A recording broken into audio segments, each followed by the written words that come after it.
Hello guys, welcome back to my channel. আশা করি আপনারা সবাই খুব ভালো আছেন, আমিও ভীষণ ভালো আছি।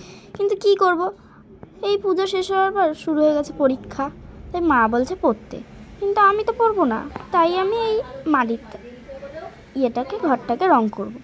প্রথমে এখানে আমি নিয়ে নিয়েছি রং, তুলি, জল। তারপরে এখানে ওই যে পাশে আমার বই খাতাগুলো রাখা রয়েছে, কারণ পরীক্ষা চলছে। তো প্রথমে আমি এই যে মাটিরটা এইটাকে এক কোট দেবো। তাই হলুদ কালারটা দিয়ে কোট দিয়ে নিচ্ছি।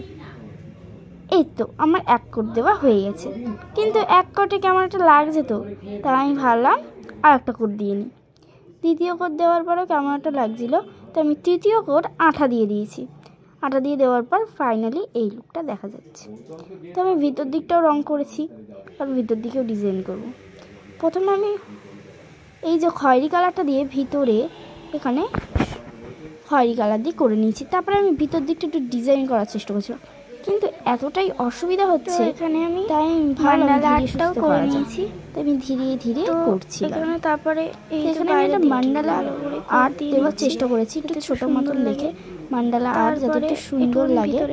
তো এখানে আমি প্রথমে গোল করে নিয়েছি, তারপর তার ভিতর দিয়ে আরেকটা গোল করে নিয়েছি। গোল করার পর এখানে তারপরে আমি পাপড়ি দিচ্ছি, ডট ডট দিচ্ছিলাম, কিন্তু হচ্ছিল না বলে তারপরে আমি আবার তুলিটা দিয়ে করছি। এবার নিচে দুটো খয়েরি কালার করে দিচ্ছি, তারপরে রঙার করতে ভালো লাগবে না। আর এই ফোনটা দিয়ে আমি শ্যুট করি আমার ভিডিও। তো আমি ভাবলাম এটা পার্ট 2 নিয়ে আসি। তো আজকের মতন টাটা, আপনারা সবাই ভালো থাকবেন, সুস্থ থাকবেন, আর নিজের শরীরে খেয়াল রাখবেন। বাই। আরে তোমরা কোথায় যাচ্ছ? সাবস্ক্রাইবটা তো করে দিয়ে যাও।